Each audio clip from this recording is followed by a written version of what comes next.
Depuis leur départ du Pangaea, ils ont parcouru plus de 490 km sur la glace. 900 km les séparent de l'arrivée prévue au nord du Spitzberg, vers une latitude de 82 degrés nord. Une distance qu'ils doivent franchir en moins de 50 jours, sous peine d'épuiser leurs réserves de nourriture. On est dans la tente. Il fait nuit dehors. Ça sert plus à rien de filmer. En cette fin du mois de novembre, en plein cœur de la nuit polaire, les deux explorateurs ont deux nouveaux ennemis implacables, le vent et le froid. Borghi, tu vois la glace sur son visage, tu vois la fatigue, tu vois les yeux qui est creusé dans la tête. Et quand je voyais Borghi, j'imaginais comment moi j'étais. Tu vois un homme au bout de ses capacités physiques et mentales.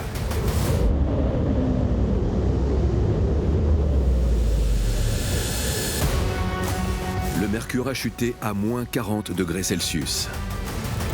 Telle une lame de rasoir, l'air environnant est un danger permanent. Y exposer n'importe quelle partie du corps devient risqué.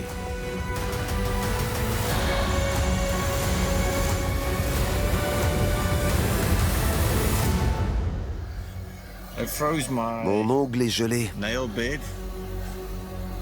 Et le bout de mes doigts aussi. Ça commence à s'infecter. Nous sommes des homéothermes, donc on doit maintenir notre température corporelle constante. Et lorsqu'on est exposé à des températures extrêmes et extrêmement froides, on va avoir ce qu'on appelle une vasoconstriction, donc une contraction de tous les vaisseaux. Malgré ses gants, les mains de Mike commencent à geler. Un phénomène que son corps a lui-même déclenché pour se protéger du froid. Les vaisseaux sanguins qui irriguent les extrémités se rétractent pour éviter que du sang trop froid circule vers ses organes vitaux qui doivent impérativement rester à 37 degrés Celsius pour survivre.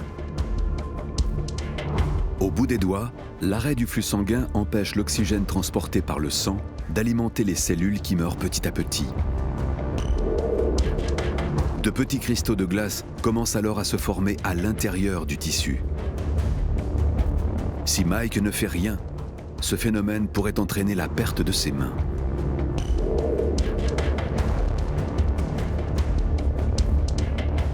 Si on a une gelure, il faut absolument réchauffer les tissus. C'est quelque chose de progressif, de constant, qui prend du temps, au moins 1 heure. Et puis, normalement, le mieux, c'est de mettre les extrémités dans un liquide à 37, 38, 40 degrés, pas plus, mais à une température constante. Et lorsque on a réchauffé les extrémités, il peut y avoir lors de la décongélation l'apparition de petites ampoules, ce qu'on appelle des phlictènes, qui peuvent être plus ou moins infectés, plus ou moins hémorragiques. Et on peut être amené effectivement à les ouvrir pour évacuer tout ça. Je dois drainer l'infection. Donc, faut aller sous l'ongle, à l'intérieur, et ensuite faire une petite ouverture pour laisser sortir le pus et éviter que ça s'infecte. Mike prend des antibiotiques pour éviter une infection généralisée qui le condamnerait. Car à cet endroit du globe, personne ne peut venir lui porter secours. Quand il fait moins 40, vous ne pouvez plus rien faire pour lutter. On avait beau manger d'énormes quantités de graisse, on continuait à perdre du poids. On n'avait même plus de gras sous la peau pour nous protéger du froid. À la fin de l'expédition, j'avais beau porter toutes mes couches de vêtements, j'avais l'impression d'être tout nu. Normalement, mes doigts ne souffrent jamais du froid. Mais là, je ne les sentais même plus. J'avais tellement froid. À ce moment du parcours, il ne leur reste que 15 jours de rations alimentaires. S'ils tiennent une moyenne de 20 km par jour, ils peuvent donc théoriquement progresser encore de 300 km. Le Pangaea, lui, est stationné à Longyearbyen, une petite ville située dans l'archipel norvégien du Svalbard. Le plan initial était qu'ils naviguent vers la latitude de 82 degrés nord pour récupérer les deux hommes. Mais sur place, la météo est exécrable. S'il prend la mer, le Pangaea fera face à des glaces d'une épaisseur extrême, rendant la navigation très périlleuse. Ses chances d'arriver sur zone à temps seraient réduites à néant. Face à cette situation, Mike et Borghi doivent économiser à tout prix leur dernière ration de nourriture, le temps que leur équipe trouve une solution alternative.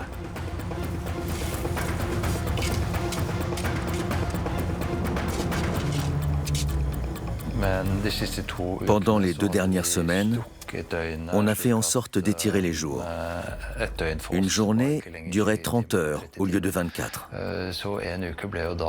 Une semaine ne faisait donc plus que 6 jours au lieu de 7. Ça nous a permis d'économiser 2 jours de ration. Et au final, ça a fait la différence. Pendant ce temps, les filles de Mike et Lars prennent les choses en main. Plusieurs options sont envisagées et une question se pose. Faut-il arrêter l'expédition et aller secourir les 2 aventuriers pour les rapatrier? Le rapatriement en hélicoptère était en discussion.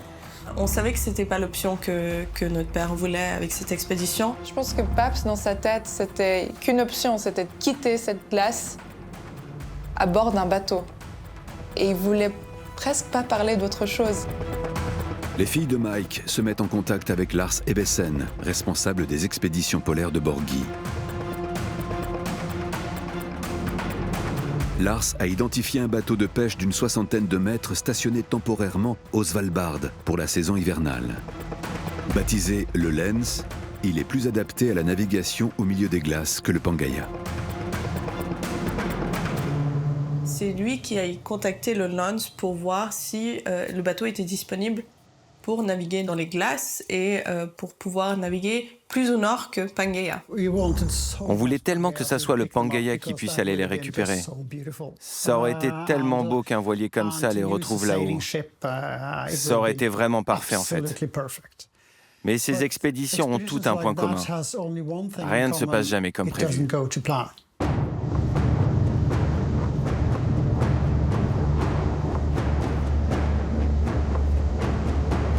Une fois qu'on a décidé que le Lens allait partir rapatrier Paps et Borghi, il y a eu une sorte d'explosion dans les médias sur l'avancée et le progrès de l'expédition de Paps et Borghi.